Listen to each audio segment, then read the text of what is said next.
сайн байцгаана үзэгчдээ шинэ 7 оны мэнд хүргэе. Цагийн хүрд мэдээллийн хөтөлбөрөөр даваа гарагийн дугаараа танилцуулахад бэлэн боллоо. Эхлээд өнөөдөр хүрэхээр бэлдсэн мэдээллийн товчид анхаарлаа хандуулна. Улсын хурал дахь МОНГОЛын намын бүлгээс үндсэн хуулийн нэмэлт өөрчлөлтөнд ард нийтийн саналыг тусгана гэдгээ мэдээллээ.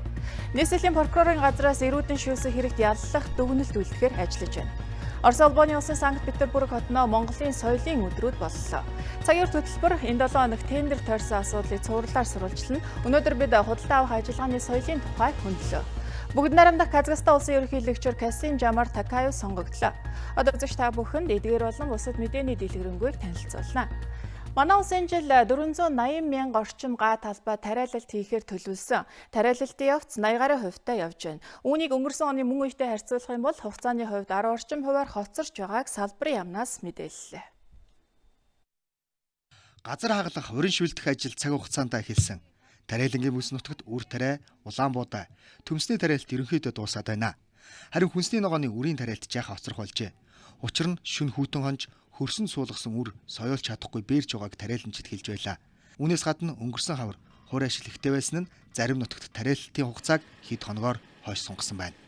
Хамгийн хаврын тариалалт үндсэндээ нуруутсаж байна. Хүнсний ногооны тариалалт нэлээд агсан төгсөн. За сая жаахан бас сэрүүсээд чийг багваасантай холбогдоод зарим төрлийн дайлангой манжингийн тариалт бол одооноос эхэлж байна. Ингээд байцаадл башилжуулах ажлууд явж байна.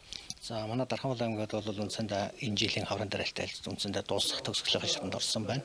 За ялангуяа өртөрөний одоо таримлуудыг бол хугацаанд бүрэн тарь дууссан. Өнөөдрийн байдлаар 146,690 га одоо тариалсан байна. Энэ бол төлөвлөгөөний хувь маань 106% тавьж байна гэсэн. Энэ жил улсын хэмжээнд 387 мянган гад үр тариа, 368 мянган гад Улаанбуудаа, 9 мянга орчим га талбайд хүнсний ногоо, 32 мянган га талбайд малын тижэл, 29 мянган гад тосны ургамал, 14 мянга орчим гад төмс, 7.3 мянган гад жимс жимсгэн тарихаар төлөвлөжээ. За үр тарианы тариалт бол нэг 86% бол явагдчихэ. За өнгөрсөн жилийн мөн үетэй харьцуулах юм бол нэг 10 орчим хувиар бол доогуур байна. Энэ нь бол мэдээж одоо энэ хаврын цагаагаарын нөхцөл байдалтай уялдаатай. За нэлээд салхиш уурхтай байлаа. За шүндөө хүүтэн байгаа учраас хөлөмжийн тариалсан одоо нөгөө ил талбайд суулгахын энэ ажлууд бол нэлээд оройтож байгаа учраас хүнсний ногооны тариалт бол ийм 50 гаруй хүүтэй өгдөж байна. Тариачид ирэх намар авах ургацынхаа 50 орчим хувийг ерөнхийдөө гүйцэтгээд байна. Харин одоо цагаагаарын нөхцөл байдлаас ихээхэн шалтгаална. Нэг га талбайгаас авах ургацынхаа хэмжээг бууруулахгүй төлөө хичээн ажиллаж байгааг тэтгэлж байсан юм а. Намар ургац оройтох хэсэг нь 6-7 дугаар сарын цагаагаарын нөхцөл байдлаас ихээхэн шалтгаалдаг. Өнгөрсөн жил зарим газар үр тарианы болц удаашаарч олон га талбайг малын тижэл болгож бэлтгэхэд хүрсэн. За энэ жил ийм эрсдэлтэй нөхцөл үүсээд байна. Байгалийн хараат нөхцөл байдлаас бид гарахын тулд тариалалтын технологи горимдоо өөрчлөлт хийх цаг болсныг салбарынхан сануулж байна. 6 дугаар сарын хур зунаа даана гэж тариаланчид хэлдэг. Гэтэл зуны ихэнх сард хур дутагддаг болсон. Тариалтын ажил технологийн дагуу үргэлжилж байгаа ч уринч сайн бэлтгэсэн хурцыг хадгалж чадсан талбайд л үр цаг хугацаанд соёолж байна. Харин нийт талбайд үрийн соёолт хоцрогдолтой байна. Өнгөрсөн өвөл зас ороогүй, амчиг байхгүй талбайд тарьсан үр зохиохгүй нилээд удахаар байгааг тариаланчид хэлж байсан. Энэ жилийн байдлаар ер нь жагаа хуураш илтгэхтэй. Хаварж байгаа өвөл зас ороогүй хаварж байгаа салхихтэй, хуураш илтгэхтэй байна. За ямар ч байсан тариалттай хийгээд 90% явж байна. За энэ жил хаврын сүүл зуны ихэнх сартай золгож хур дундас орсон ч их нутгийг хамраагүй алаг цог байжээ. Өнгөрсөн жил зуны ихэнх сарыг өнжөөд 7 дугаар сарын ихээр тариалангийн бүс нутгаар бороо орсон. Ингэснээр үр тариан соёлт зарим газар 20 гаруй хоногоор хойшилсан. Энэ байдал ойрын хэдэн жил манай оронд давтагдж байна. Тариа тарих технологидоо өөрчлөлт хийх цаг болсон гэдгийг энэ нөхцөл байдал харуулж байгаа юм а. За энэ тохиолдолд яа даваж гарах вэ гэвэл тодорхой хэмжээний уринчтай баймаар байна. Нэгдүгээр 2 дугаарт нь чиг алдаг тодорхой цанд нь хийж ямаар байна. 3 дахь юм бол одоо таримлын сэлгээ одоо ерөөсөө тэгэлтэн шүрлөө орж одоо хөрсөн хамгаалахгүй бол бид нэр ингээ байгалийн хараад байх юм бол нэлийн том эрсд орох ийм нөхцөл бидэнд бүрдээд байна л. Энэ тариалангийн бүс нутагт одоо авах бодлогоо сайн тодорхой авч хэрэгжүүлэх бодлогоо сайн тодорхойлохгүй бол бид нэр энэ үйлдэлүүд бол жил болгоно давтагдана. Тийм учраас цаашдаа энэ дээр анхаарч ажиллах тал дээр бас ажгууныг аймаг орнотгийн бодлогодоо тусч ажиллахаар бас төлөвлөж ажиллаж байна. Ойрын өдрүүдэд цагаагаар мэдээг харахад бороо орохоор байгаа нь тарэлэнчтэй хувьд сайн мэдээ. Гэхдээ зуны улирал дундаа орж явахад гадаа сайхан дулаан болчихгүй байна. Энэ нь цагаагаар жилээс жилд өөрчлөгдөж байгааг илэрхийллээ. Тиймээс бид ч гэсэн арга технологио өөрчлөх хэрэгтэй болж байна. Жижиг дунд үйлдвэрлэлийг хөгжүүлэх сангаас зээл авах хүсэлтэд иргэн аж ахуйн нэгжийн хүсэлтийг авах хугацаа өнөөдрөөр дуусч байна. За өнгөрсөн 5 дугаар сарын 27-ны өдрөөс бүртгэл эхэлсэн. Одоогийн байдлаар нийт 340 орчим төсөл 70 гаруй тэрбум төгрөгийн санхүүжилт төсөөд байгааг салбарын яамнаас мэдээллээ. 2019 онд жижиг дунд үйлдвэрлэлийг хөгжүүлэх санд нийт 47 тэрбум төгрөгийг төсөөлсөн. Энэ мөнгөний 20 тэрбум 500 сая төгрөгийг орон нутагт хуваарлаж, харин үлдсэн 26 тэрбум төгрөгийг жижиг дунд үйлдвэрлэлийг хөгжүүлэх сангаас олох юм а. Тодорхойлох бол орон нутгийн бизнес эрхлэгчид 200 сая хүртэл хөрөнгө оруулалт авах хүсэлтэй байгаа бол аймаг суманда хандна. Харин 200 саяас дээш хэмжээний зээл хүсвэл жижиг дунд үйлдвэрлэлийг хөгжүүлэх санд хандна. Мөн энэ зээлийг банкар дамжуулж олгохоор болсон байна. Гэхдээ 300 сая хүртэл зээл хүссэн тохиолдолд сангаас авах юм а. Аж ахуйн нэгжүүдэд үүнээс их хэмжээний хөрөнгө оруулалт хэрэгтэй байгаа бол банкар дамжуулж зээл өгөх юм.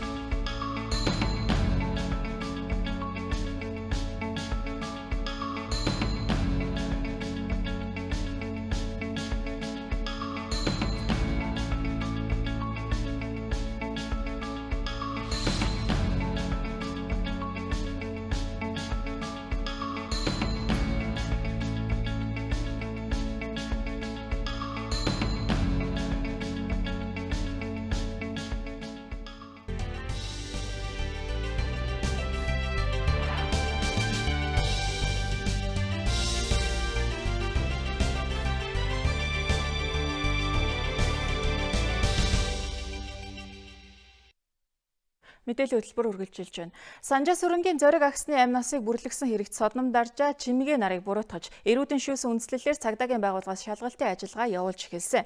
Гэвч прокурорын байгууллагаас хэргийг хянаж яллах дүгнэлт үлдэхгүй байна гэх шүүмжлэл өрнөд байгаа. Энэ асуудлаар бид нийслэлийн прокурорын газраас тодрууллаа.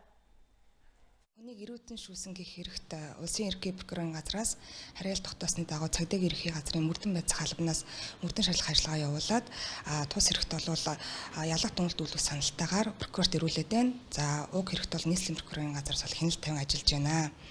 За уг эрүүдэн шүүсэн хүмүүсийг тодорхой хүмүүс энгийн буруудын асуудлыг эцэслэн шийдвэрлсэн дараа прокурор дүгнэлт бичих хууль зүйн зохицуулалтаа өөрөөр хэлэх юм бол өнөөдөр байгаа хүчин төгөлдөр шүүхийн шийдвэрт прокурор дүгнэлт бичих боломжгүй юм а. Улсын хурал энэ 7 хоногийн чуулганы нэгдсэн уралдаанаараа үндсэн хуулийн нэмэлт өөрчлөлтийн төслийн 1-р хилцүүлгийг хийх товтой байна. Улсын хурал дахь Монголын намын бүлэг үндсэн хуулийн нэмэлт өөрчлөлтийн төсөлд ард нийтийн саналыг тусгана гэдгээ мэдээлсэн юм. Тэд өнөөдрийн бүлгийн ээлжид хуралдаанаараа 3 асуудал хилцсэний нэг нь үндсэн хуулийн нэмэлт өөрчлөлтийн төсөл байсан юм. За графикийн хувьд бол үндсэн хуулийн төсөл чинь нөгөө энэ 7 хоногийн төслөөс эхлээд ингээд явна. За төвний санал суулга гэдэргээд явахаар бол бараг 10 сар хүртэл үргэлжлэх юм процесс байж байгаа. За хаврын чуулган бол үндсэн хуулийн асуудал хэлэлцсэн. Гэхдээ үндсэн хуулийн асуудал чинь 4 хуулиар зохицуулагдж байдаг зүйлтэй. Нэгдүгээр үндсэн хууль, хоёрдугаар үндсэн хуульд нэмэлт өөрчлөлт оруулах журмын тухай хууль, гуравдугаар улсын их хурлын хуралдааны дэгийн тухай хууль, дөрөвдүгээрт нь ард нийтийн санал суулгахын тухай хууль гэсэн ийм 4 хуулиар зохицуулж байгаа харилцаа байгаа юм. Тийм учраас хуулийн хугацаатай энэ хугацаануудыг бүгдийн бодолцоод үзэхээр хаврын чуулганд бол үндсэн хуулийн асуудал багтахгүй болчихж байгаа юм.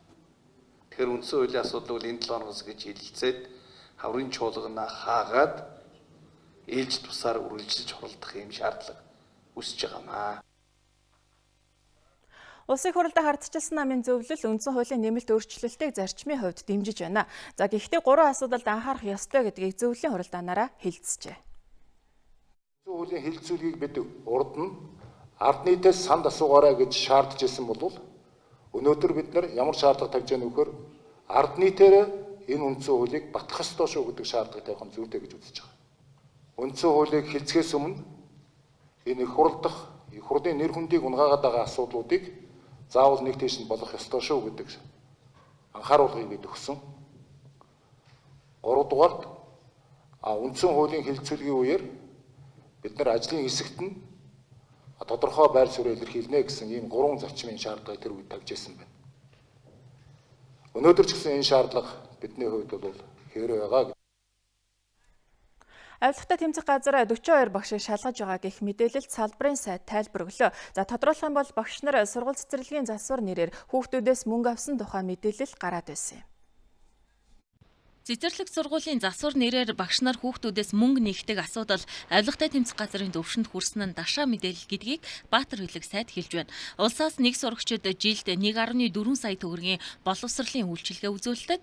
Үүнд багшийн цалин, үдийн цай, сургуулийн засварч багтдаг байна. За оны эхнээс энэ нэг багш нар одоо ингээд нэг тодорхой хэмжээний мөнгө төгрөг хурааж ин анги засвар масвар гэдэг ингэж ийн гэдэг тийм иргэдээс эцэг эхчүүдээс тийм зарим нэг гомдол санал ирдэг юм байна. Тэрийг нь зүгээр үзэл судлаад нийслэлийн боловсролын газар юм уу холбогдох аймаг нийслэлийнх нь удирдлагууд руу энэ асуудалд анхаарал хандуулаарай, тэндээ үзэж судлаарай гэд буцаадаг юм байна. Тэрнээс тэр багш нартай холбоотой тийм хэрэг үүсэл ингээд байгаа юм бол байхгүй. Эцэг эхчүүд хүүхдийн цэцэрлэг сургуулийг шинжилгээр нэгдэж засварын мөнгө цуглуулах нь нээлттэй. Өөрөөр хэлбэл эцэг эхчүүд ийм санал гаргаж болно. Харин боловсролын байгууллага албан байдлаар тэднээс мөнгө нэхэж хураахгүй юм а. Хөтөлбөр нийгмийн хамгааллын сайд улаан чулуутын хогийн цэг дээр ажиллаж тэнд амьдарч байгаа иргэдтэй уулзлаа. Мөн Нарантуул олон улсын худалдааны төвд хөтөлбөр эрхлэгчдийн төлөөлөлтөд уулзаж тулгамдж байгаа асуудлыг сонслоо. Энэ үеэр нийслэлийн засаг даргын явуулын офис ажиллаж иргэдийн өргөдөл гомдлыг хүлээн авч бичиг баримтжуулах ажлыг хийсэн байна. 60-та гих чиний эмэгтэй 14 дахь жилдээ улаан чулуутын хогийн цэг дээр ажиллаж байна. Тэрээр баруун салааны эцэст аж төрдөгч гэлээ эндээс ирж түүхийд түүдэг. Бичиг баримтаа гээгдүүлээд олон жил болж байгаа. Түүнд өөр хийх ажил олдохгүй байгаа учраас ийхүү үнд ирдэг гэдгээ хэлж байна. Та тэгээ одоо ангилд юм хог ямар хогийн түүж авдаг юм? Одоо энэ голон цэсэл одоо гуйл хоёр түүх. Сайн түүгээр энэ адны хонд нэг 2-3 хил болно. Нөгөөтгөө нэг тэгээ энийг хаан тушаад. Одоо энд орсод байна. Авдаг усууд нь. Тэгээ энийг түүгээд юм нэг 20 10 хэдэн мянгасаар заримдаа нэг 17 хий. За тэргээрээ тэгэл эмээ аваад хоол аваад явна. Улаан чулуутын хогийн цэг дээр өнөөдрийн байдлаар 300 гаруй том хүн, 50 орчим хүүхэд хөдөлмөр эрхэлж бас амьдарч байна. Хүүхдүүдийг нь боловсралтай болгож нийгэмшүүлэхийн тулд харилцааны хөгжил төрийн бас байгууллагаас сургууль завсардсан хүүхдүүдэд дүйцсэн хөтөлбөрийн сургалтаар боловсрал нөхөн олгож эхэлжээ. Тус төвд өнөөдрийн байдлаар 50 орчим хүүхэд 3 ангид хичээллэж байна. Тэдний 7 нь хөгжлийн бэрхшээлтэй. Албан ёс насан туршийн боловсролын төв хүүхдүүд маань одоо үдийн цай хоолнд бол хамрагддаггүй. За нодлон 18-аас 19 оны хичээлийн жилд хоолт олон улсын байгууллагатай хамтраад одоо энэ олон улсын байгууллага маань манай багийн одоо 130-аад хүүхдэд бол үдийн халуун хоол хөтөлбөр хэрэгжиж явж байгаа. Санхүүгийн хүүсвэртэй бол хамгаалах байр бэлэн байгаа тоххой. Тэгээд бидэрт болохоор санхүүгийн хүүсвэр байдгүй. Манай цонгийн дүүрэг бол ер нь хараа хяналтгүй хүүхдүүдийн тийм тусгай байр янз бүрийн юм ерөөсөй байдгүй. Улаан чулуутын хогийн цэг орчимд байгаа хүмүүсийг эхний ээлжинд бүртгэлжүүлэх шаардлага байгааг салбарын мэргэжилтнүүд хэллээ. Хоруныг уншуулад ингээд бичиг баримттай гарч ирдэг байхгүй. А энэ хүмүүс бол төрсөн онсаар гэдэг юм нэр гэдэг ийм асуудлуудаа бол аль болох нууцлах гэдэг юм уу бичиг баримттай байсан бичиг баримтгүй гэж хэлэх асуудал бас төгөөл байгаад байдаг. Үүний дараа ажлын эсхийнхэн Нарантуул олон улсын худалдааны төвд очсон тус төвд 10,000 гаруй хүн бизнес эрхэлдэг. Гол тулгамдж байгаа асуудлаа тэд баталгаатай ажлын байр байхгүй улмаас нийгмийн даатгалын шимтгэлээ цаг тухайд нь төлж чаддаггүй явдал гэж тайлбарлаж байлаа. Одоо би 55 настай гэх чинь надад одоо хөдөлмөрлсөн нөгөө ажлын юу болохоор дөнгөж 20 жил 6 сар. Тэгэл 2000 оноос хойш болохоор бид нар ч одоо ямар ч тийм халамж эрүүл мэнд юу ч байхгүй болчихж байгаа байхгүй. Худалдааны төвүүд нь их болсон байна. 8 ангил жил ирэх тусам муудаад орлого багасаал. Тэгээ одоо яг хөтө зүгээр суугаад байлтай юм шүү дээ. Нийслэлийн засаг даргын явуулын оффист ажиллаж байгаа мэргэжилтнүүд энэ үеэр иргэдэд мэдээлэл зөвлөгөө өгч шаардлагатай тусламжийг үзүүлж байлаа. Хөтөлбөр нийгмийн хамгааллын яам түншлэл суурилсан техникийн болон мэргэжлийн боловсрол сургалт төслийг гадны донор байгууллагатай хамтран хэрэгжүүлэхээр болжээ. За үйлдвэрт ажиллах ур чадвартай мэргэжилтэн бэлтгэхийн тулд сайн багштай болох хэрэгтэй гэдгийг судлаачид онцолж байна. Мэдээнийх нь нэг жишээ хүргэе. Эрдэнэт үйлдвэрийн засвар механикийн заводод 37 төрлийн мэргэжлийн 120 гаруй хүн хэрэгтэй байна. Сүүлийн 3-аас 4 жилийн хугацаанд сайн тоокерчин ажилд авна гэсэн зар өгөөд шаардлага хангах мэргэжилтэн олдохгүй байгааг үйлдвэрийн ажилтан хэлж байлаа. Өнөөдөр аль ч үйлдвэрт сайн мэргэжилтэн, ажилтан эрэлттэй байгааг хэлдэг. Гэхдээ энэ хүмүүсийг хэн бэлтгэх вэ гэдэг дээр эхлээд анхаарах хэрэгтэй болжээ. Өөрсдийнхөө шаардлагыг энэ сургуулиуд болон мэргэжлийн сургуулиудад дэлгэж тавьж иж тэр багш нарыг бэлдсэний дараа бол бид нар харин хүссэн мэргэжилтнээ бол гаргаж авах юм байна гэдэг зүйлийг бол ойлгоод өнөөдөр 4 шаттай арга хэмжээ хэрэгжүүлээд явж байна. Олон улс оронд мэргэжлийн нэр томьёо, ажлын байр хурцтай өөрчлөгдөх болсон. Урд нь үйлдвэрт түлхүүр барьж очиод засдаг засварчин хэрэгтэй байсан. Харин одоо компьютерийн ардаас техник удирддаг мэргэжилтэн хэрэгтэй болж байна. Тиймээс түншлэлд суурилсан техникийн болон мэргэжлийн боловсролын төслийг манай улсад хэрэгжүүлэхийг олон улсын байгууллагууд дэмжиж байна. Өнөөдрийн төслийн гол зорилго нь орчин үеийн агсан төвшний мэргэжил сургалтын аргыг Монгол улсад нэвтрүүлэх явдал юм. За үүнийг тодруулж хэлбэл энгийн ажилчин гар багажаар ажиллаа гүйцэтгэдэг байсан бол одоо дижитал захин орчинд ажилладаг боллоо. За энэ төвшөнд ажилладаг мэргэжилтэн бэлтгэхийн тулд багш нарын хөгжилд анхаарах хэрэгтэй юм а. 20-30 гаруй насны залуучуудын дунд судалгаа явуулахад эрэгтэйчүүдийн ажилгүйдлийн төвшин 19 орчим, эмэгтэйчүүд 20 гаруй хувьтай байжээ. Тэдний ихэнх нь ихтэйд сургуульд суралцахыг эрмэлздэг. Харин үр дүн нь ажлын байр дээр очиод мэргэжил ажилтны эрэлт хэрэгцээг хангаж чаддаггүй. Ийм нөхцөл байдал аль ч салбарт байгаа юм а.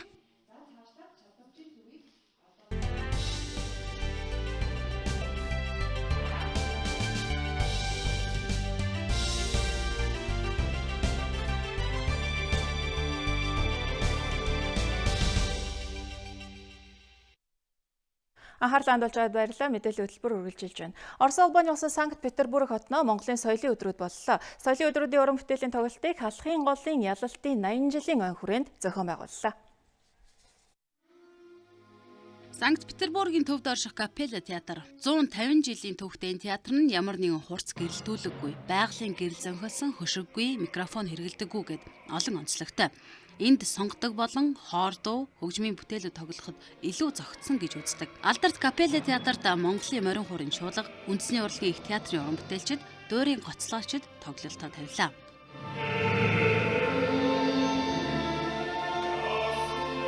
Урд жилүүдэд соёлын өдрүүдээр урлагийн бүх төрлийн жанрыг хамрахыг эрмэлздэг байсан бол энэ жил морин хуурын чуулгын тоглолт дээр тулгуурласан нь онцлог болж байна. Хөгжмийн бүтээл тулгуурсан соёлын өдрүүд ховорхон байдаг гэдгийг ч онцолж байсан юм а. Нэгдүгээр нэр хүндийн хэрэг, хоёрдугаарт энэ бол шансаа өндөртөө шалгалт авдаг тайз юм а. Тэгэхээр та нар өнөөдөр хэрэг анзаарсан бол манай дуучид, хөгжимчид ямар нэгэн одоо микрофонгүй бидний одоо сонгож авсан бас ийм нэг жишг тогтоож байгаа мэргэжлийн өндөр шалгуурыг давсан соёлын өдрүүдийг гадаадад Монголын урлагийг сурталчлая гэсэн энэ урайнд орол маш олон жил ярьж байсан. Гэхдээ ер нь бол өнөөдөр биелэлээ олж авах шиг байна. За мөн соёлын өдрүүдийн хүрээнд Улаанбаатар хотын шинэ төрх өөрчлөлтийг харуулахыг зорьсон гэрэл зургийн үзэсгэлэн нэгдлээ. Соёлын өдрүүдэд Монголыг сонирхдаг монгол судлаачид Монголд амьдарч байсан иргэд гээд ямар нэгэн байдлаар Монголтой холбоотой хүмүүс ирж сонирхдаг. Тэдний хувьд гэрэл зургийн үзэсгэлэн бас нэгэн сонирхолтой хэсэг нь байж чадсан. Би эндээс Улаанбаатарын амьдралыг харж байна. 50 жилийн өмнө анх Улаанбаатарт очиж байлаа. Харин одоо танигдахын аргагүй том хот болжээ. Улаанбаатар хотыг илүү сайхан болсон. Эсвэл үгүй гэдэг талаар би дүгнэж чадахгүй. Бид өөр цаг үед амьдарч байна шүү дээ. Энэ үзэсгэлэн үзээд сайхан, үнэхээр сайхан дурсамжууд сэргэж байна. Санкт-Петербургийн Цагийн активийн багш хүн бол Хувьсгалт Монгол танкын хөшөөнийг зургийг үзээд Монголд одоо яг энэ танк байж байдаг. Манайх одоо энэ танкны Оросд байсан хөв заяа, Оросд байж байгаа танкыг гэрэлдэн сурвалжилж байгаа тухайга уулзаад ярьж байгаа. Тэгээд яг энэ Монголын Хувьсгалт Монгол танкын цугаанд ашиглаж байсан туг, тэнд оролцож байсан дайчдын арга тэр одоо тэр Хувьсгалт Монгол танкын бэрлийн хөрсөн танкуд одоо хаана одоо өргөцсөн гэдгийг тогтоохоор ажиллаж байна гэсэн тийм айгуу тийм халуун дотн дурсамжууд ярьж байлаа. Санкт-Петербург зохион байгуулсан Монголын соёлын өдрүүдийн тоглолт Капелла театраас гадна Кировын нэрэмжит цэцэрлэгт хүрээлэнд мөн болсон юм а. Халах голын түүхэн ялалтын 80 жилийн энэ онцгой нь ойн хүрээнд Монгол Оросын уран бүтээлчид хамтран баримтат кино, цуврал нэвтрүүлэг хийхээр боллоо. Хоёр орны уран бүтээлчид өнөөдөр уулзаж түүхэн бүтээлийнхээ талаар санал солилцлоо. Монголын үндэсний олон нийтийн радио телевиз Оросын холбооны улсын батлан хамгаалах яамны дэргэдэх зэвсэг түвшний Звезда телевизтэй хамтран халах голын түүхэн ялалтыг харуулах 4 ангид баримтат кино, телевизийн 4 суурал нэвтрүүлэг хийхээр ажилд орлоо. Монголын үндэсний олон нийтийн радио телевиз халах голын түүхэн ой бүр дээр кино нэвтрүүлэг хийдэг байсан. Харин энэ удаад Оросын холбооны улстай хамтарч байгаа анхны тохиолдол гэдгээрээ онцлог юм. Телевизийн одоо техникийн техник нь өөрөөс сайжирсан. Технологи нь өөр өндөр болсон учраас би одоо энэ баримт кинод бол их сайхан баримт кинод болчих болов уу гэж ингэж бодож байна. Өнгөрсөн сарын 23-нд хамтарсан уран бүтээл тойрог хоёр талын ажлын хэсэг видео зөвлөгөөн зохион байгуулж анх хоорондоо танилцаж байсан. Харин өнөөдөр Монголын үндэсний олон нийтийн радио телевизийн байранд уулзаж ажлын төлөвлөгөөгөө гаргалаа. Баримтат кинонд 1939 оны хүнд хэцүү амьдралын ерөнхий төр зураг, Монгол улс болон Манжгаа улсын хилийн болон улс төрийн ээдрээд нөхцөл байдал, зөвлөлт холбоот улс Монгол, Япон улсын цэргийн мөргөлдөөн болон хувирсан цаг үеийг харуулах юм байна. Түүнчлэн халахын голын тулалдаанд чухал үүрэг гүйцэтгэлсэн үйл явдлуудыг үзэгчдэд хүргэнэ гэж байлаа. Манай хоёр орны ард түмний түүхэн томоохон байр суурь эзлэх 80 жилийн өмнөх халах голын дайныг өнөөдрийн Монгол орны амьдралтай холбож үзүүлэх гэж байгаагаараа баримтат кино маань онцлог болно. Энэ бүтээлийг дайн, хүний хөв тавилан, үхэл амьдрал гэх мэт хэлхээсээр баримтат болон уран сайхны аргаар илэрхийлж байгаа нь маш том кино төсөл гэж ойлгох хэрэгтэй. Халах голын нутгаар бид 2600 гаруй километр замыг туулж кино нэвтрүүлгийнхээ зургийг авч түүхэн он жилдээ бэлэн болгож үзэгчдэд хүргэх юм. Тус бүтээлд улс орнуудын тухайн үеийн геополитик, улс төр, тактик, цэргийн хүчин чадал, батлан хамгаалах салбарын удирдагчид болон тэдний эрд зориг шийдвэрүүдийг онцолно. Ил баримтат бүтээлийн эхлэлд бүс нутаг, дараа нь улс орон, айрам, командлагч нарын талаар өгүүлэх бөгөөд удаах хэсэгт энгийн иргэд болон дурддахал гарах юм байна. 7 оны дараа эсэлтийн ерөнхий шалгалт эхлэх гэж байна. Энэ жил эсэлтийн шалгалтын ариг шууд тэр даруйд нь шалгах технологийн шийдлийг нэвтрүүлжээ. За эсэлтийн ерөнхий шалгалттай холбоотой өөрчлөлтүүдийн тухай мэдээллийг одоо хүргэе. Эсэлтийн ерөнхий шалгалтын хариуг 14 хоногийн дараа гаргадаг байсан. За үүнээс үүдэн эцэгчүүд болон хүүхдүүдийн зүгээс тестийн хариунд эргэлзэх тохиолдол гардаг байсан. За энэ асуудлыг шийдэх зорилгоор дараах шинжилгээг хийжээ. Энэ машин маань хариултаа болсон уншихтаа багнын код уншина. Дүүн оногийн шууд принтерлээр хевлээ гаргаад өгнө. Манай шалгуулчд ганц анхаарах зүйл болохоор энэ багнын код болохоор шалгуулчдод яг давталцгүй оронд тоо өгнө. Энийг зөвхөн энэ машин нэг л удаа уншина. Дахиж уншигдахгүй гэсэн үг. Дахиж уншигдахгүй нь алдаа заагаад уншигдах боломжгүй гэсэн тийм алдаа заагаад гарч ирнэ. Өнгөрсөн жил нийслэлийн хэмжээнд эсэлтийн ерөнхий шалгалт авдаг сургуулийн тоо 27 байсан. За харин энэ жил 10 болгож бууруулсан байна. Энэ жил бол Монгол улсын боловсрол өөр 12 шатны боловсролоо шилжсэнтэй холбоотойгоор бол төгсөгчдийн тоо бол 2 дахин бага байгаа. Нийт эсэлтийн ерөнхий шалгалтанд бол нэг 18130 шалгуулагч шалгалтанд орохоор бүртгүүлээд байна. Магадгүй эсэлтийн ерөнхий шалгалт өгөх таны хүүхэд шалгалт өгөх шалгуулагчд маань эртнээс аль шалгалтын төвдөр шалгалт өгөхөөгөө бас үзэж шалгаарай гэж зөвлөх байна. Энэ жилээс Монгол хэл бичгийн шалгалтанд тэнцээгүй хүүхдүүд бусад шалгалтаа өгөх хэрэгтэйч за ихтэй сургуульд элсэх хэрэггүй болсон.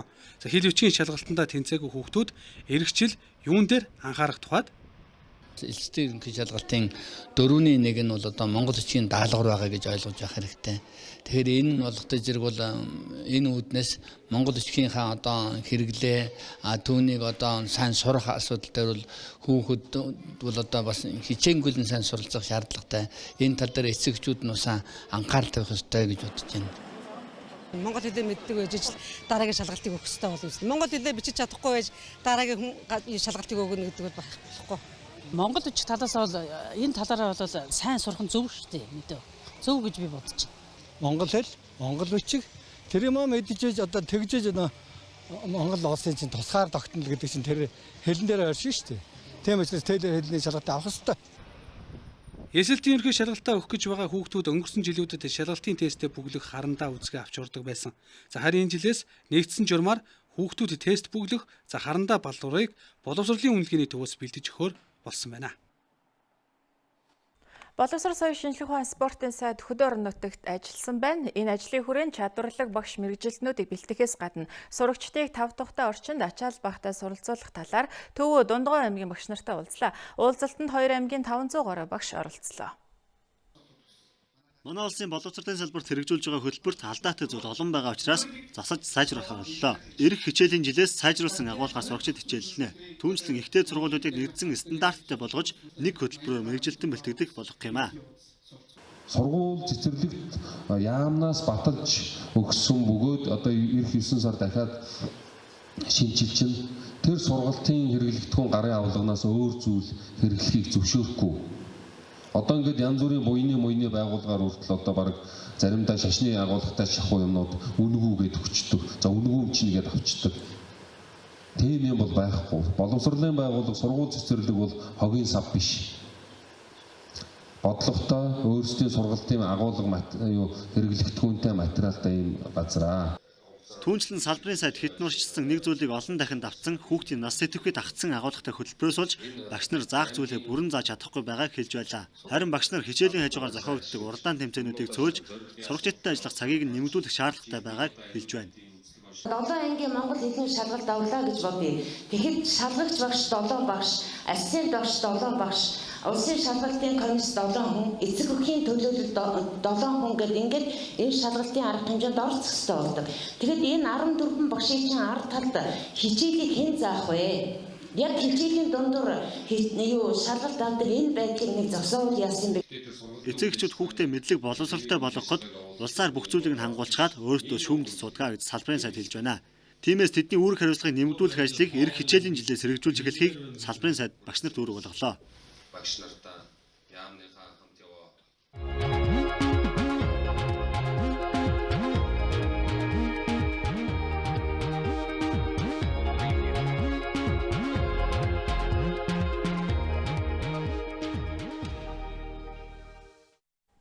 Цагийн хөтөлбөрийн 7 хоногт тендер тойрсон асуудлыг хөндөнд.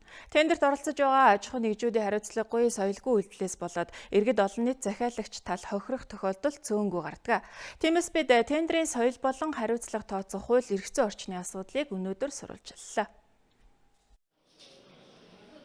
Говьсөнбөр аймгийн нэгдсэн эмнэлэг барих тендер өнгөрсөн жил зарлагдсан ч өрсөлдөгч компаниуд шүүхтэлцээр өнөөдөр ч асуудлыг шийдэж чадаагүй. Өөрөөр хэлбэл Говьсөнбөр аймгийн 18 мянган иргэн хохирогч болж байна гэсэн үг.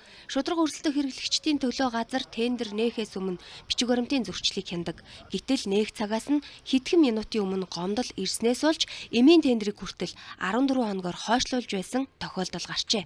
Зарим аж ахуй эрхлэгчид одоо яг нээлтэнд болохоос 30 минутын өмнө цагийн өмнө ч юм уу манад ингээд гомдол авчирч тийм тохиолдлууд бас нэлээдгүй гарч ирсэн л та.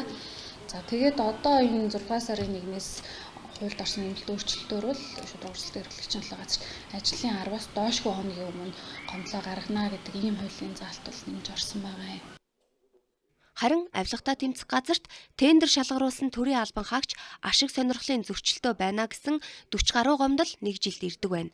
Өөрөөр хэлбэл тендерт оролцсон компани бүр ялагч байх ёстой гэж ойлгодог нь үндэслэлгүй гомдол гаргах шалтгаан болдог гэлээ. Иргэд мэдээж хардах хэрэгтэй тийм ээ бас юу. Гэхдээ яг энийг баримттай байх ёстой. Тэрнээс биш одоо энэ тендерийн үйл ажиллагаа одоо яг барилгач гэдэг юм уу тийм ээ замч гэдэг юм уу ийм үйл ажиллагаа бол нөгөө зуны 3 сарда явдаг болохоор бие биендээ юм хүндрэл учруулаад тийм ээ одоо ийм байдлаасаа болоод тухайн гүйцэтгэх ажил маань одоо саадах ийм асуудал байхыг үүсгэхгүй байдаг. Энэ бол аж ахуй нэгжүүдийн дунд тендерийн соёл хариуцлага төлөвшөөгийн тод жишээ. Тиймээс 6 сарын 1-ээс хэрэгжиж эхэлсэн тендерийн тухай хуулинд үндэслэлгүй гомдол гаргасан аж ахуй нэгжийн баталгаа хөрөнгийг улсын орлого болгох, мөн авсан ажлаа хугацаанд нь дуусгаагүй тохиолдолд хар жагсаалтад бүртгэх зэрэг заасан дагуу гэрээний үргээ настай зөрчсөн, эсвэл мэргэжлийн үйл ажиллагаанд алдаа гаргасан, эсвэл илт худлаа мэдүүлсэн одоо өөрөлдөх юм бол тендерийн материал бэлтгэх явцдаа одоо хуурамч материал бүрдүүлсэн энэ 3 шалтгаанаар бол эрхийг хязгаарлуулсан этгээдийн бүртгэлт хамруулад худалдаа хожигны цахим системээр дамжуулж бол нээлттэйгээр бол мэдээллүүдээ бол иргэд олон нийтэд бол нээлттэй цацж хөрвүүлэх байна. Тендерийн шалгаруулалтыг цахим болгосон. Өөрөөр хэлбэл ямар компаниуд өрсөлдөж байна, санал болгож буй үнийн санал, тухайн компани өмнө нь ямар тендерт оролцож байсан түүхгээд бүхий л мэдээллийг энд нэгтгэсэн. Ингэснээр тендерт оролцогч компаниуд өрсөлдөгчийнхөө мэдээллийг шууд цаг тухайд нь хянах боломж бүрдсэн. Тиймээс зарласан тендер бүрийн цаана иргэд олон нийтийн эрх ашиг байдгийг санаж хариуцлагатай, соёлтой оролцох шаардлагатай юм а.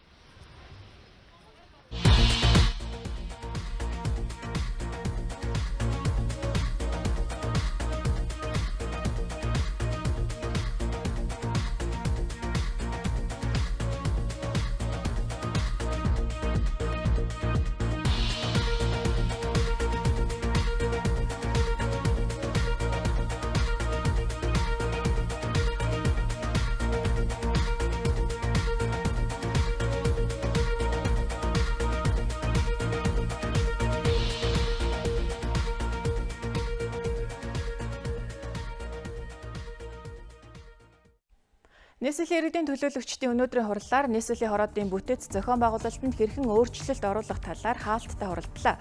Өнөөдөр нэг хороод унджаар 7,000 хүн амтай. Хороодын ачааллыг бууруулж төрийн үйлчилгээг иргэдэд илүү ойр хүрэхийн тулд хамгийн багадаа 20 хороог шинээр нэмж байгуулах ёстой гэж зарим төлөөллүүд үзэж байна. Эхний ээлжинд хамгийн их хүн амтай Сонгон хайрхан Баянзүрх дүүргийг хуваан хороодын тоог нэмэх ёстой гэж нийслэлийн удирдлагууд үзэж байгаа юм байна. Дараагийн мэдээ. Эрүүл мэндийн яамнаас тэмбүүтэд тэмцэх дайн эхлүүлж байгаагаа зарлаа. Тодруулах юм бол 2019 оны эхний 4 сарын байдлаар улсын хэмжээнд тэмбүү өвчний 1922 тохиолдол бүртгэгдсэн байна. Тэмбүүгийн гол тээгчид нь 20-30 насныхан байгаа төдийгүй төрөлхийн тэмбүүтэй хүүхэд төрөх тохиолдол эрс нэмэгдсэнийг эрүүл мэндийн байгууллагын хэлж байна. Тэмбүү нь хүний бүх эрхтэн, яс, үс, арьс, салс, дотор эрхтэн, тэрч байтугай мэдрэлийн эсийг хүртэл гэмтээдэг нийгмийн хор хөнөөлтөө өвчин. Өөрөөр хэлбэл Монгол хүний удмын санд аюул дагуулах өвчин учраас үндэсний аюулгүй байдлын зөвлөлийн түвшинд яригдж, энэхүү улс орноороо тэмбүүтэй тэмцэх улаан тариа 2 хөтөлбөрийг эхлүүлэхээр болжээ. Үндэсний аюулгүй байдлын зөвлөлийн түвшинд яригдж байгаа энэ ажил бол олон жилийн турш ярианаас цааш хэтрээгүй, уйлсан, дуулсан, шүүмжилсэн ийм л одоо түвшинд явж ирсэн. Өнөөдөр бид нар ярианаас ажил руу шилжих, өөрөөр хэлэх юм бол 2 жилийн хугацаанд 2 том зарилттай тэмбүү өвчнөд дайн зарласан ийм үйл ажиллагааг эрүүл мэндийн салбар бүхэлдээ эхэлж байгааг та бүхэндээ зарлаж байгаа. Тэмбүү өвчин ихээс урагт халдварладаг. Он гарснаас хойш 4 сарын хугацаанд төрөлхийн тэмбүүгийн 49 тохиолдол бүртгэгдснээс 11 яраа нас барж 14 нь амьгүй төржээ. Тиймээс жирэмсэн эмэгтэйчүүдийн хяналтыг сайжруулж төрөлхийн тэмбүүгийн тохиолдлыг бууруулахад анхаарна. Хүн амын дунд тэмбүүгийн халдварыг одоо сайтар онцлие, эмчлэе, энэ өвчнийг одоо үр дүнд нь устгая гэсэн ийм зорилтыг бол төвшүүлж байгаамаа. Тэмбүү бол эмчлэгддэг өвчин. Гэвч 60 гаруй хувь нь далд хэлбэртэй байдаг учраас эрт илрүүлэгт хамрагдаж бүрэн эмчлэгдэх нь чухлаа. Халдварт өвчнөөр өвдсөн хүмүүсийн нэр хаяг, нас хүйс, нууцын зэрэгэлтэй мэдээлэл учраас ичиж зовлгүйгээр мэрэгжлийн байгууллагт хандахыг эмч мэрэгчлэтнүүд сануулж байна. Пенсилинийг хүчжүүлснээр хийгээд 7 хоногийн зайтай 3 удаа хийхэд үндсэндээ тэмбүү өвчин бол бүрэн эдгэрдэг. Араас нь 6 сар жилийн хяналт хийгээд явдаг. Хамгийн гол нь өвдсөн хүн бол дахин халдвар авахгүй байхын төлөө цаа тавьдагчаа бол зааж өгч тэрийг бас ухуулан сэнхрүүлж эмчилгээнд оруулаад бүгдээрээ цэвэр эрүүл байх юм бол дахин халдвар авахгүй нөхцөл бүрддэг. Тэмбүүтэй тэмцэн гэдэг дан ганц эрүүл мэндийн байгууллага эмч мэрэгчлэтнүүдийн үүрэг бишээ. Иргэдийн оролцоо хамгийн чухал. 2 жилийн хугацаанд үргэлжлэх улаан тариа 2 хөтөлбөрийн үр дүн бүх салбарын хамтын ажиллагаанаас шалтгаална гэдгийг эрүүл мэндийн салбарынхан өнөөдөр онцолж байсан юм а.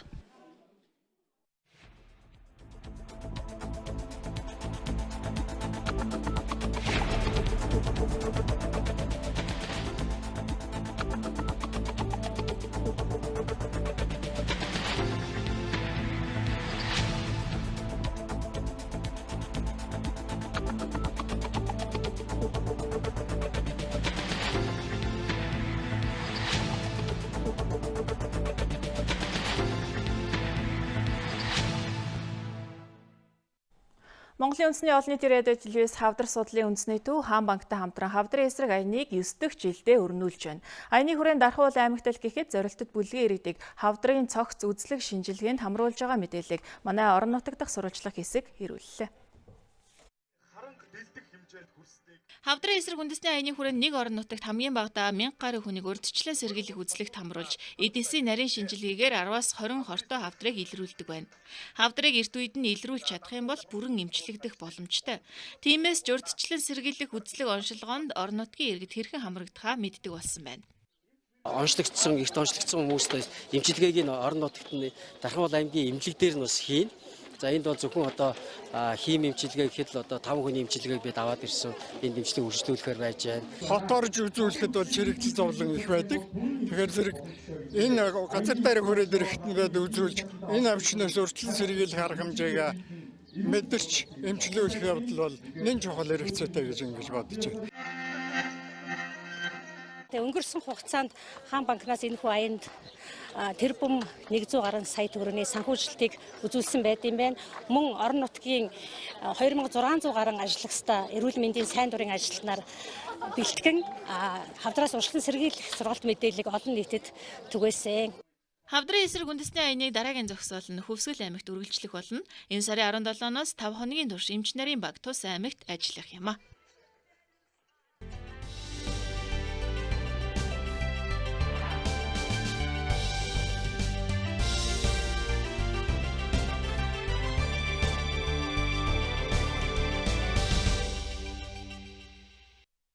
Хөтөлбөрийн дараагийн хэсэгт анхаарлаа хандуулна.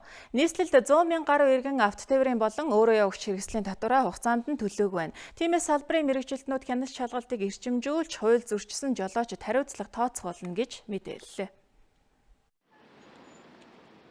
Нийслэлийн хэмжээнд 490 мянган гаруй иргэн хувийн тээврийн хэрэгслээр хотын хөдөлгөөнд оролцож байна. Тухайн иргэд хуулийн дагуу татвар төлөх ёстой. Гэвч өнгөрсөн онтой харьцуулахад татвар төлөлт буурсан тул хотын удирдлагууд ийм зохицуулт хийхээр болжээ. Төлбөр хангамжаа төлөөгүй тээврийн хэрэгслүүдийг зогсоогоод бичиг баримтыг хурааж нийслэл дүүргийн доторынхаа байц цагт нар төгөөд доторын байц цагт хувь дүрмийн дагуу торгуулийн арга хэмжээ авнаа. Тээврийн цагдаагийн алба хаагчдын хувьд нийслэлд 15 хяналтын цэг байгуулан хяналт шалгалт хийх юм байна. Татвараа хугацаанд нь төлөөгүй бол зөрчлийн тухай хуулиар хариуцлага тооцох юм а. Дугаар илрүүлэгч камер байна. Энүүгээр таны тээврийн дугаарыг илрүүлээд шүүж үзээд таныг татвар даатгал төлөөгүй байгааг чинь илрүүлчихнэ. Ингээд илэрхсэн зохиол таны бичиг баримтыг хурааж аваад цааш орон нутгийн замд хөдөлгөөнд оролцох үйлдэл чинь зогсоочно гэсэн үг.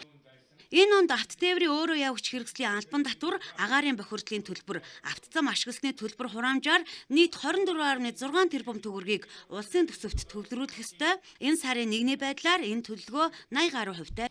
Шууд танд төлбөр хураамжаар Газком компани санаачлан хэрэгжүүлж байгаа агаарын бохирдлыг арилгах хийн шийдэл төсөл хэрэгжиж эхэллээ.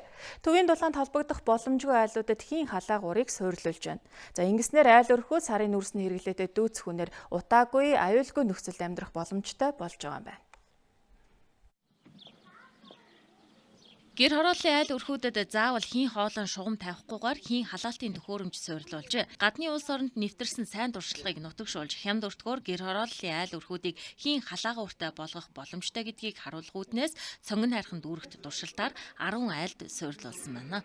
Улаанбаатар хотын агаар орчны бохирдлыг бууруулах хамгийн том бодиттой бөгөөд үр дүнтэй ажил бол энэ газын өнөөдрийн бидний тавьсан үйл ажиллагаа ингэж идрэл харж байгаа. Угаасаа ер нь олон улсын түүхэнд агаарын бохирдлыг арилгасан хамгийн том бодит үр дүнгууд үл энэ угаасаа байгаль хий болон энэ шингэрүүлсэн хийн түвшээр агаарын бохирдлыг шийдэж ирсэн улсуудын бодиттой түүхүүд байж байгаа. Хэрэглэгчийн тохируулсан тусгай гормын дагуу ажилдаг тусгийн халаагуурын төхөөрөмж нь гэрт байгаа агарыг 10 минутын дотор 20 градус хүртэл халаах хүчин чадалтай. Хийн халаагууртай холбоотой бүх төрлийн үйлчилгээг Газком хариуцсан ажиллах юм байна. Хэрэглэгчдийн хувьд зөвхөн халаагуурыг асаах унтраах товчийг дарахад хангалттай гэдгийг хэлж байсан юм а. Ренай компани байгуулагдаад 100 дахь жилдээ золгож байна. За анх үүсгэн байгуулагдсан цагаас эхлэн өндөр чанар, аюулгүй байдлыг гол зорилго болгон ажилласан. Аюулгүй байдлыг хангах бүх төрлийн функцийг сүрлүүлсэн байгаа. За Монгол улсад сүүлийн жилүүдэд хамгийн их асуудал болоод байгаа агаарын бохирдлыг бууруулах зөв арга нь хийн халаалтын систем юм а. Гаднаа гарыг шаталтандаа эргэлж байрны дотор гарыг халаадаг төхөөрөмж байгаа. Маш урдтай 6 кВт-ийн 24 градус хүртэл халаахад төхөөрөмжийн маань ерөнхийдөө автоматар өрөөнийхөө температурт хүрээд зогсдог байгаа. Зогсонгуудаа өрөөний температур маань 24 градус гэсэн бол 23 градус болоход буцаж ажиллаж эхлэхээр 1 градусын нэм хэлбэлцэлтэнд ажиллах юм. 1950 онд Лондон хот агаарын бохирдлын асуудлаа хийн халаагуураар шийдсэн бол Япончууд 1964 оны Олимпийн наадмын өмнө мөн л хийн халаагуурыг ашиглаж агаарын бохирдлоос салсан. Манай урд хөрш хятад улс ч мөн 2008 оны Бээжингийн Олимпийн өмнө ийм аргаар агаарын бохирдлыг бууруулсан туршлага байна. Манад хэрэгжүүлж байгаа энэ ажлын үр дүн ойрын 3-аас 5 жилийн хугацаанд гарч нийслэлийг агаарын бохирдлоос салгах боломжтой гэж Газком компанийн үзэж байна. Тэд цаашдаа дүүрэг нийслэл засгийн газартай хамтран ажиллахаар төлөвлөжээ. Баянгол дүүргийн ажил олгогчид нэгдсэн зөвлөгөө хийлээ. Хөтөлбөрийн аюулгүй байдал, үйлдвэрлэлийн осолтой холбоотой асуудлууд болон нийгмийн даатгалын тогтолцоонд орсон өөрчлөлтийн тухай зөвлөгөөний үеэр хэлэлцсэн байна. Нийгмийн даатгалын байгууллага үүсч үлдсэний 77 жилийн өн хүрээнд Баянгол дүүргийн нийгмийн даатгал хэлтсээс ажил олгогчдын зөвлөгөөнийг зохион байгууллаа. Энэ дүүрэг өнгөрсөн онд цахим үйлчилгээг нэвтрүүлж, цахим орчинг хөгжүүлэх жил болгон зарлаж байсан юм а. Харин энэ жилийн хувьд танд орхон найрсаг үйлчилгээний жил болгон зарлжээ. 19 онд гэхэд нийгэм даатгалын тэтгэврийн шинээр өндрөөс тэтгэврт гарч байгаа хүмүүс бол хуучин 5 жил байж 60 сараар гардаг байсан бол одоо энэ онд 6 жил 72 сараар тийм ээ. Тэгээд нийт насны болзол хангацсан. Тэгээд ажилласан жил нь 20 жил 6 сар ажилласан хүн бол одоо эмэгтэй 50 эрэгтэй 60 настай одоо шинэ гарч болно ч гэдэг юм уу тийм. Ингээд гарч байгаад нийгэм даатгалын шимтгэлийн хувь хэмжээний өөрчлөлтүүд байж энэ цахим жилийн 5 гарын үсэг гэл одоо цахимаар тайлангаа өгөх 5 гарын үсэг гэл энэ мэтлэн шинээр болсон өөрчлөлтүүд энэ аж ахуй нэгжүүдтэй тайлагны энэ мэдээлэлүүд бас ойлголтуудыг өгөө гэдэг энэ хүрээнд зохион байгуулагдсан. Дүүргийн хэмжээнд нийт 10,000 гаруй аж ахуй нэгж байгууллага үйл ажиллагаа явуулдаг байна. Энэ дүүргийн нийгмийн даатгалын хэлтсээс 200 гаруй аж ахуй нэгж байгууллагын удирдлагууд болон санхүүгийн мэргэжилтнүүдийг оролцуулан ажил олгогчдын зөвлөгөөнийг зохион байгууллаа. Хоол боловсруулах эрхтэн судлалын улсын анх дугаар олимпиад боллоо. Тус олимпиадад Монгол улсын анагаахын ихтэй сургуулиас 170 гаруй оюутан багш нарын төлөөлөл оролцсон байна. Олимпиадыг дотрийн шинжлэх ухааны нэгэн томоохон төлөөлөл академич доктор профессор Батүлзийн цэрэн даш агсны нэрэмжит болгон зохион байгуулжээ. За учир нь академич цэрэн даш агсан ажил амьдралынхаа 21 жилээ дотор өвчин судлалын хөгжил, эрдэм судалгааны ажлыг хөгжүүлэхэд зориулж дөрвтэй хувь нэмэр оруулсан хүн гэж салбарынхандаа хүндлэгддэг юм а. Монгол улсын анагаах ухааны салбарт ихэнх хугацаагаа элэг судлалын чиглэлээр ажиллаж исэн анагаах ухааны их сургууль багшилж исэн бас улсын клиникийн төв эмнэлэг шаастны эмнэлгийн бас зөвлөх хэмжээр ингээд ажиллаж исэн байгаа. Эмчийн хувьд бол багш маань бол өвчтнүүдийг онцлох энэ арга техникийг бол төгс эзэмсэн энэ чиглэлээр ном бичсэн.